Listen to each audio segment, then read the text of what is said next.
Okay, the lesson today is going to be on solving systems of linear equations. Remember, linear equations are just straight line equations, straight line graphs. There are three different ways that we can solve systems of linear equations that are common. The first one is graphically. The second one is a method called substitution. And the third one is a method called elimination. We're going to show you all three.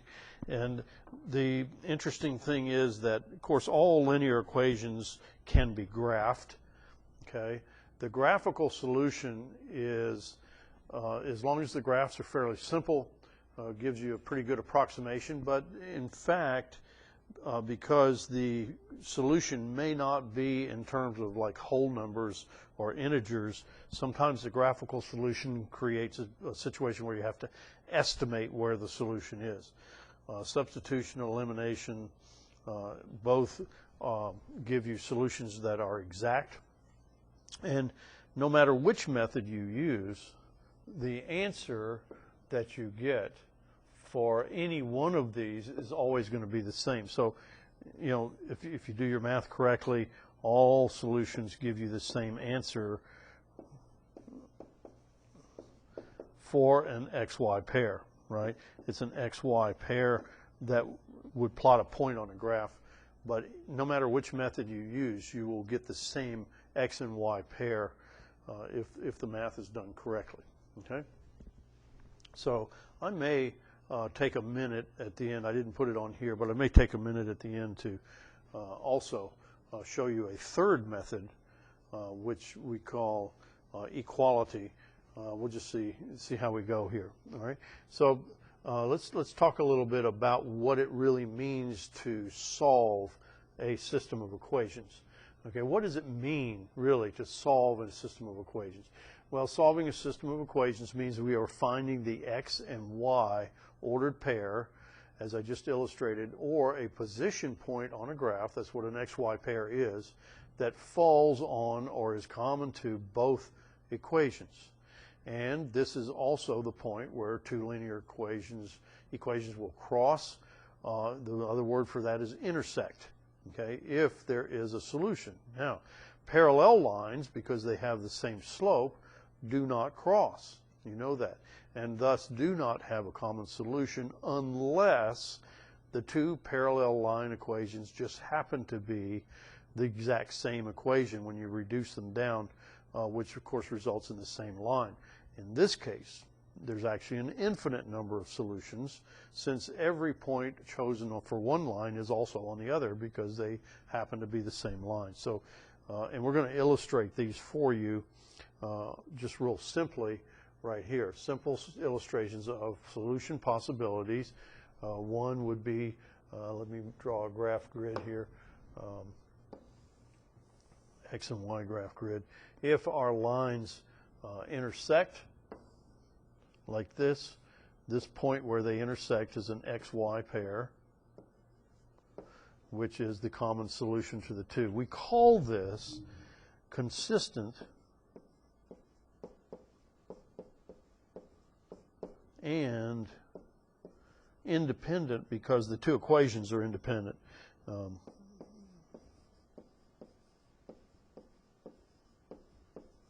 Okay? So consistent and independent means that we do have one solution, which is where the lines cross. Another situation is, as we discussed, a situation in which you have parallel lines with the same slope. That's close. You can pretend they're parallel. And we call this inconsistent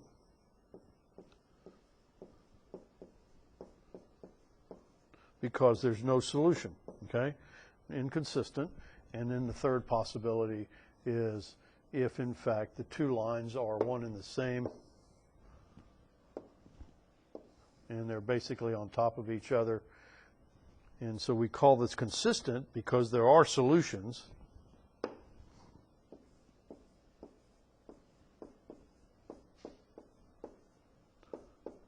And dependent, in this case, because the two lines are dependent on each other. In other words, they're the same line.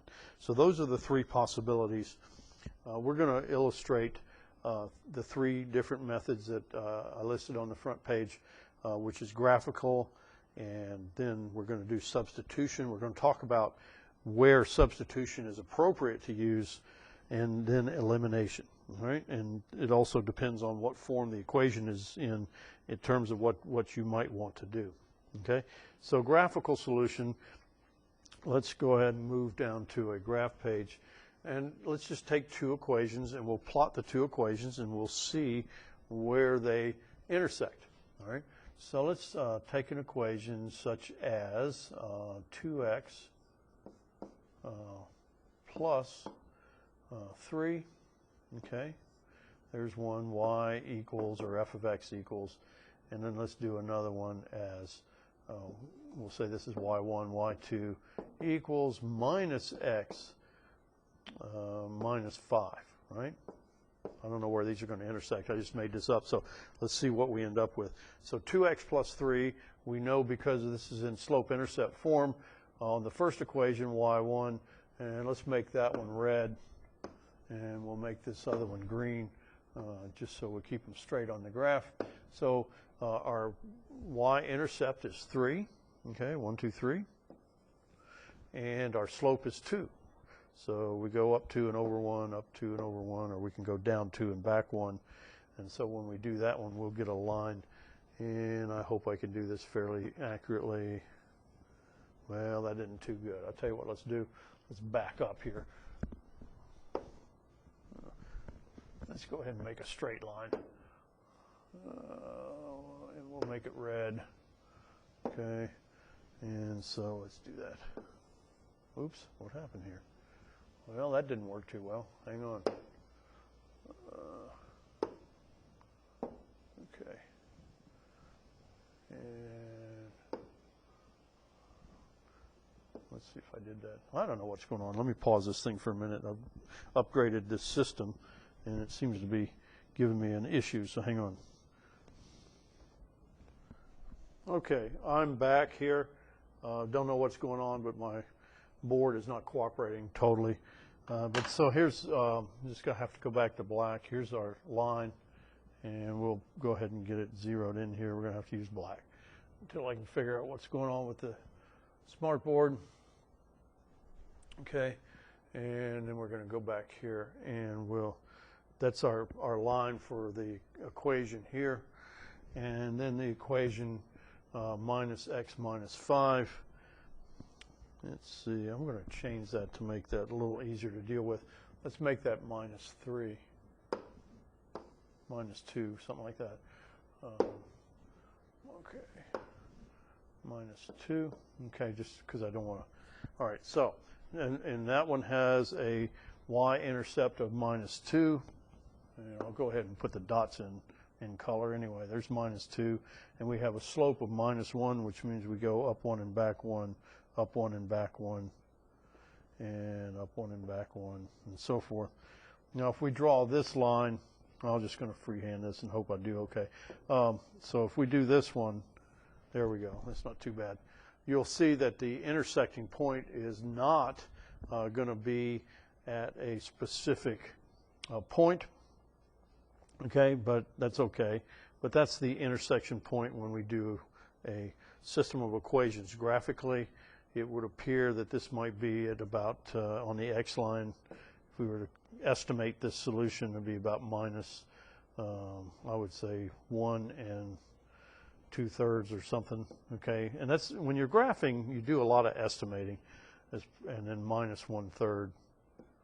1/3 would be the y-coordinate, and that would be your solution. Now, if it happens to intersect on a grid point, which is a whole number or integer, that'd be great. But it's really simple to do graphical solutions, but it does force you into a mode of estimating. Okay. All right. Let's go down here. Let's add a couple pages, and we're going to do a graph of using elimination or substitution first. Now, when do you use substitution? Let's talk about that for a minute. Okay, when do we use the technique called substitution.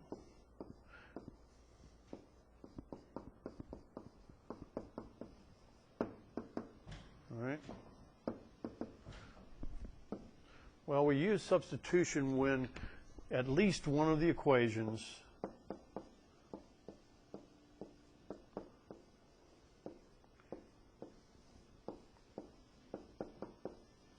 has a variable coefficient. Remember, that's the number in front of the variable coefficient of 1. Okay? So, for example, if I have 3x plus y equals 4, right?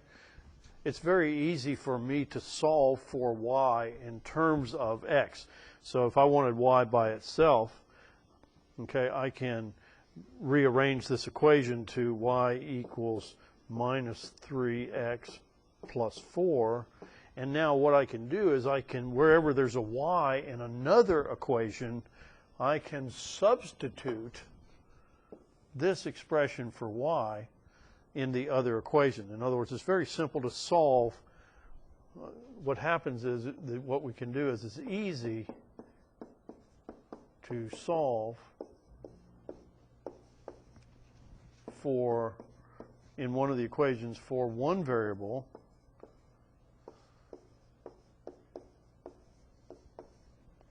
in terms of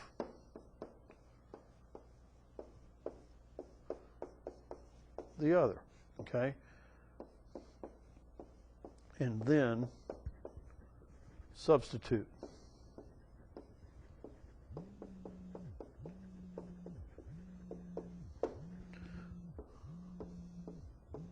In another equation, okay? Okay? So that's why we do it. So whenever you have an equation that has one of your coefficients equal to 1, and in other words, we've got 3x plus 1y. Okay, we don't write the 1, but it's there. And so then we can substitute for y in terms of x and then use that to plug into another equation. So that's when we use substitution, and it's a matter of convenience. Okay, so let's look at a problem or two.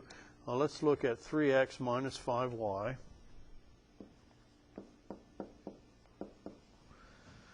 equals 3, and the second equation is 7x plus y equals 7. Okay, two equations. We're going to find the point of common intersection and the xy pair where both of those two lines would pass through the same point. All right, now notice that in the second equation, okay, this one here, we do have a variable with a coefficient of 1, which is the y variable. So what we're going to do is we're going to solve for y in terms of x using this equation, okay? And we're going to say y equals, and we're going to subtract 7x from both sides, minus 7x plus 7, okay? Now what we're going to do is we're going to take that substitution of this, and we're going to rewrite the first equation using this for y in the second equation. And then what we'll end up with is an equation in one variable. So let's take that equation, let's bring this equation over here, and what we'll do is we'll say, okay, 3x minus 5, and then substitute minus 7x plus 7 for the y. And then what we'll do is equals 3. Okay, we've got to carry that. And then what we're going to do is we're going to collect terms. So we'll take the 3x. We'll distribute the 5 into this minus 7x plus 7y. So minus 5 times minus 7 is plus 35x. And then minus 5 times 7 is minus 35. Equals 3. Okay, now let's collect terms. So we'll have 38x, and then we're going to add 35 to both sides. So this plus 35 here and plus 35 over here, and these will cancel, right? And so we're going to have 38x equals 38. Okay? Now it's very simple then to solve for x. We just divide both sides by 38, and we get x equals 1. Okay? Now, how do we get y? Well, we just take this x value here, okay, and I'll do it in this. We'll take that x equals 1, plug it back in here to solve for y, okay? So we have y equals, go back to green, we have y equals minus 7 times 1 plus 7, which is y equals 0, okay? Minus 7 plus 7 is 0. So the xy pair where these two equations would pass if we graphed it would be the ordered pair x equals 1 and the y equals 0. That would be the place where those two lines would cross. And just to kind of illustrate what that means is 1, 0 would be 1 over 1 on x and up 0 on y. So they would cross, if this was a graph grid, they would cross at 1, 0. Okay? Let's do another one. Let's do, here we go, x minus 8y. That one comes out too much of a similar solution. Let me find another one here. No, this is a good one. Okay, so let's do this one. We have minus 2x plus 5y equals 18. And then we have x plus 2y equals 18 also, right? Okay. So first thing we're going to do, we'll take this second equation, which has a x variable with a leading coefficient of 1. And we're going to rewrite that as x. We get x by itself, in other words. X equals, and we subtract 2y from both sides, equals minus 2y plus 18. Okay, we might get into some fairly big numbers when we multiply in here, but that's okay. And so we're going to take this expression then, 4x minus 2y plus 18. We are going to substitute that 4x in the first equation. Okay, so we're going to have minus 2 and then minus 2y plus 18, okay, plus 5y equals 18. All right, so again, we're going to distribute this so we can collect terms. So minus 2 times minus 2y is a positive 4y. Minus 2 times 18 is minus 36. Plus 5y equals 18.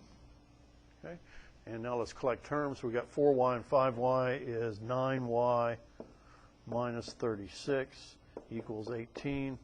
And then we're going to take the 36, we're going to add that to both sides.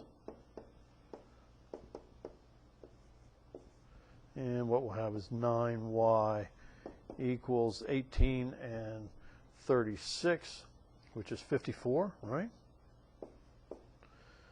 And then we're going to divide both sides by 9, and we get y equals 9 into 54 goes, what, 6 times, right?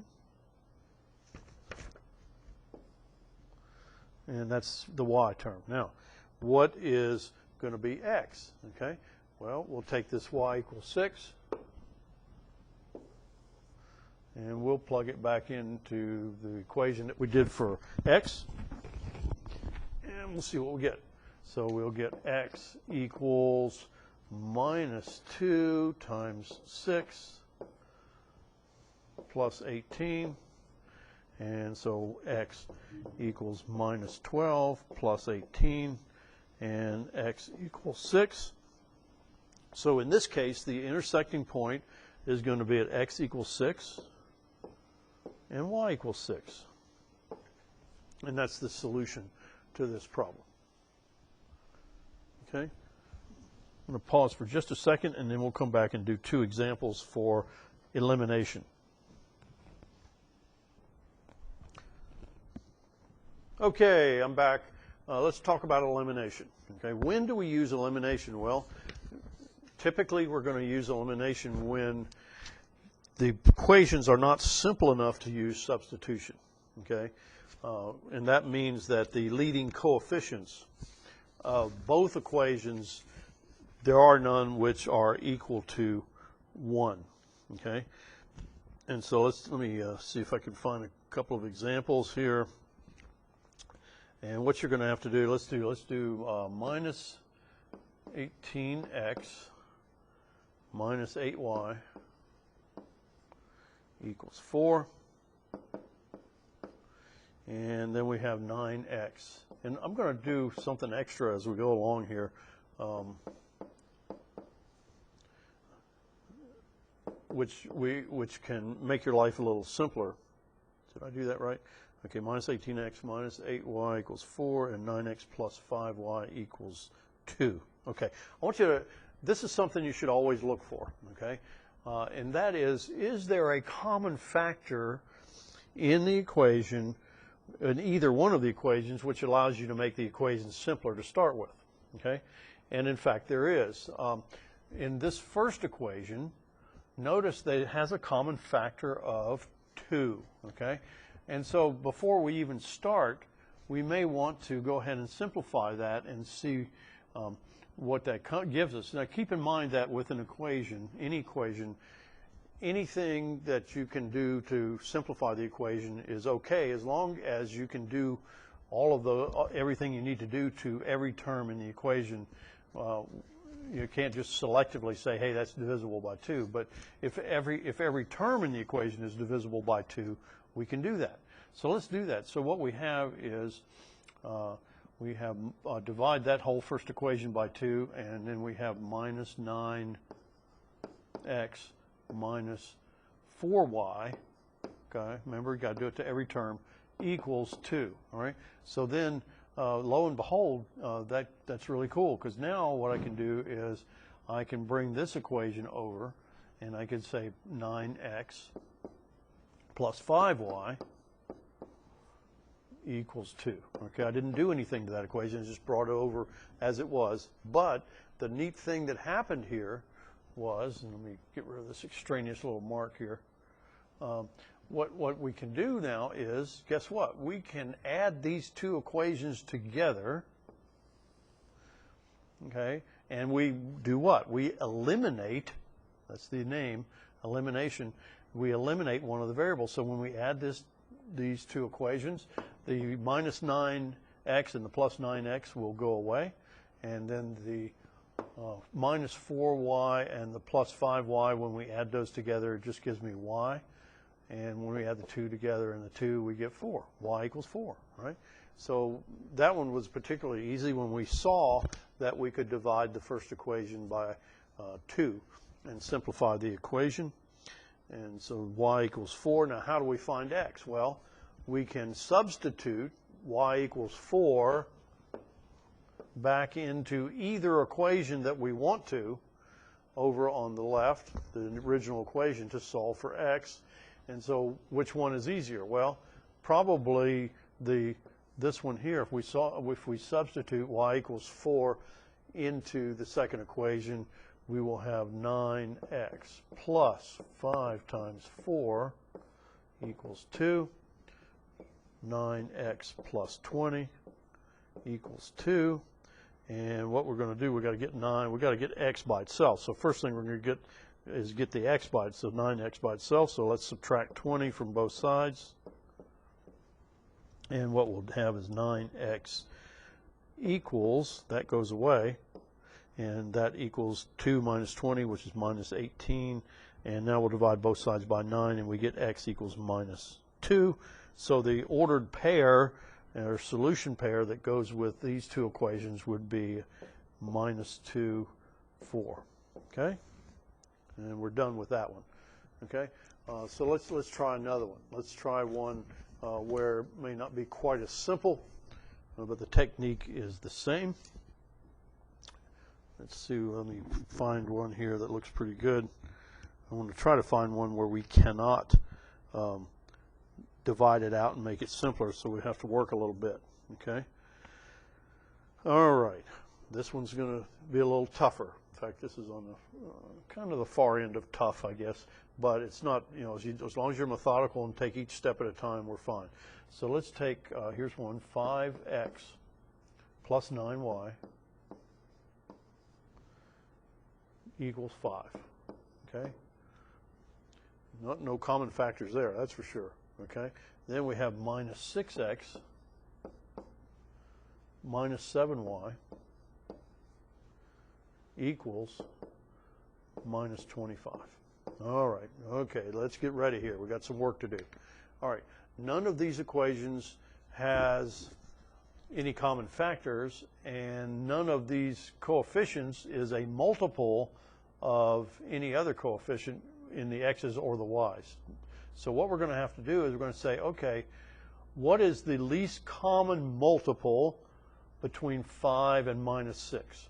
Okay, well, the least common multiple between those two is going to be 30, okay, or minus 30. What is the least common multiple of 9 and 7?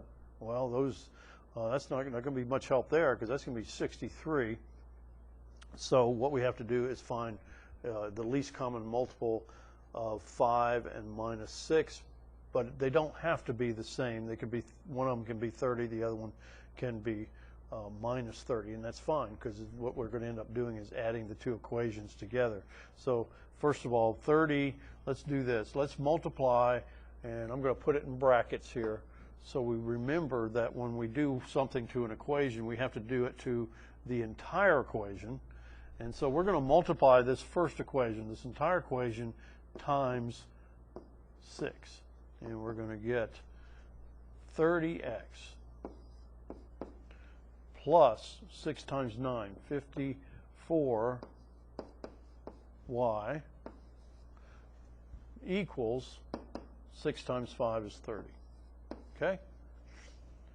Now the second equation, we want to be able to subtract something out, and so we're going to take this second equation, and I'm going to do the same thing. I'm going to put a bracket around it to remind us that we're multiplying the entire equation, times,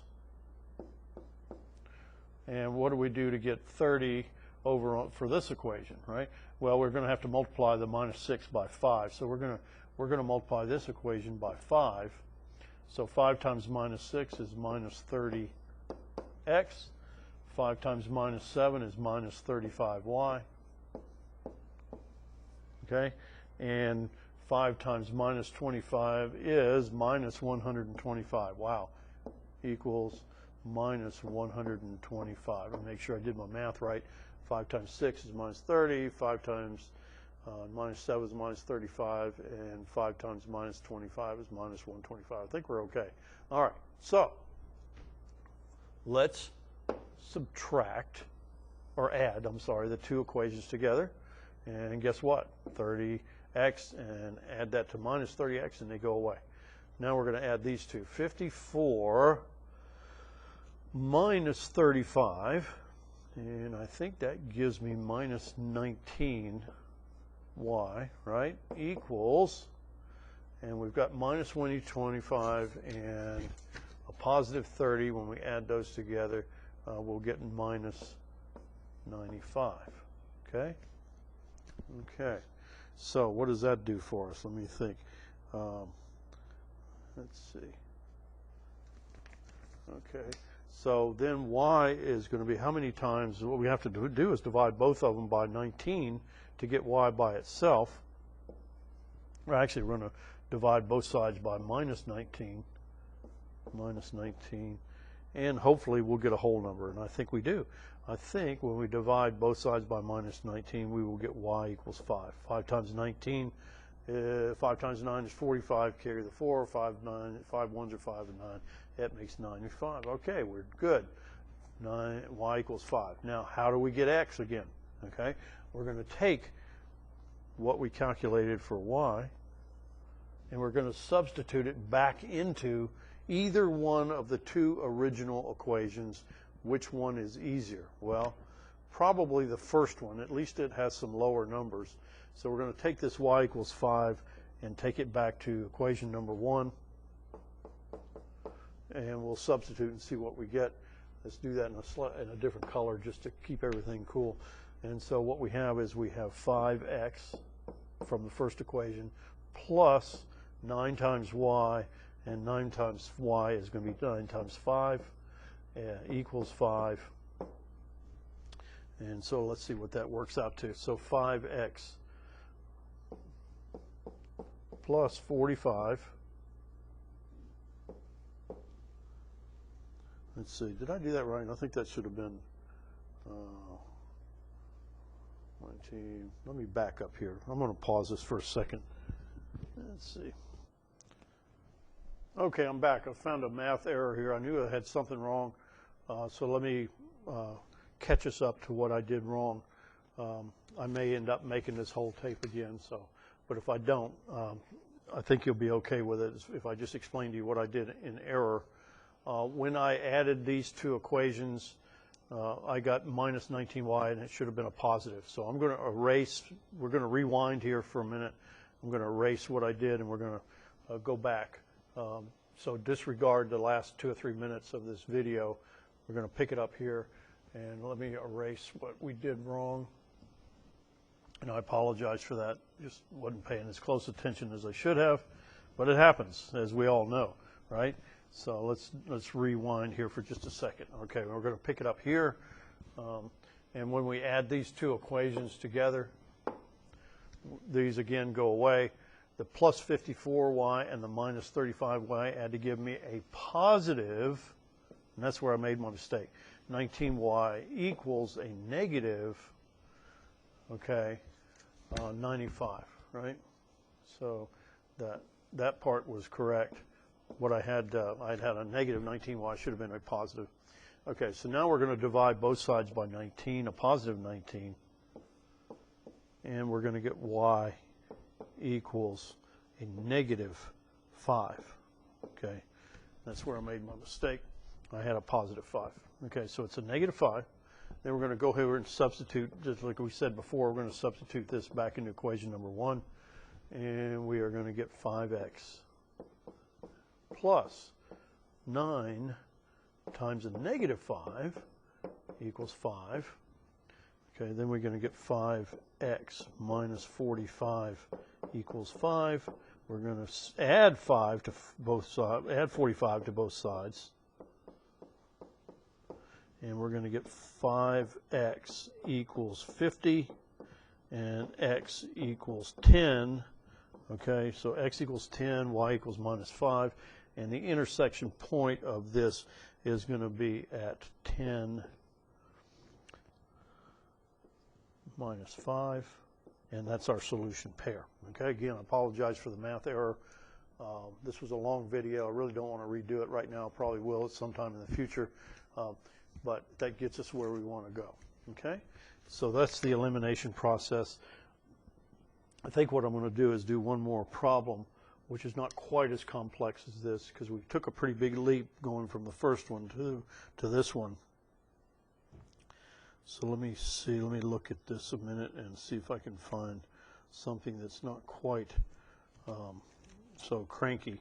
All right, here's a good one. All right, I'm going to do this one just as a third illustration. Well, let's do 6x plus 5y equals minus 23. And usually when I'm doing these in the class, people catch my math errors when I'm so close to the board here. And you guys can't do that, unfortunately. So, but at least that illustrates everybody makes mistakes, right? So the second equation is minus 2x minus 3y equals 1. Okay, just double check myself, make sure I copied that correctly. Okay, so now in this case, this is sort of an intermediate problem in terms of complexity.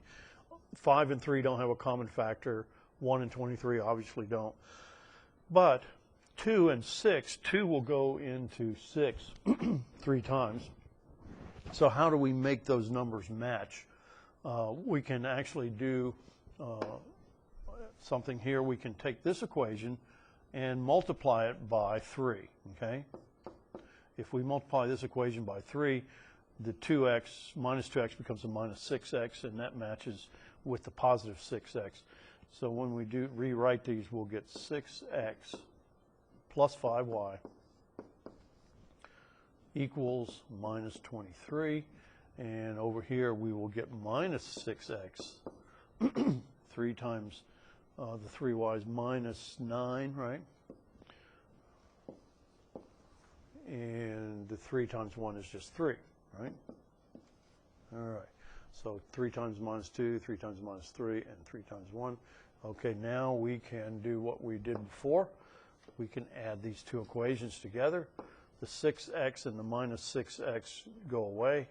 And now we have a plus 5y and a minus 9y.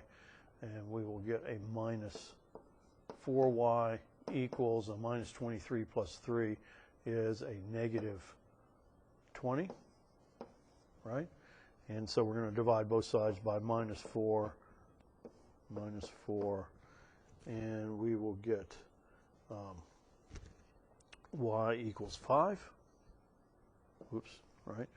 And so we get minus 4y. So we divide both sides by minus 4, and we get y equals, oops, I didn't need the y. Right. And we get y equals, oops, we get y equals 5, right?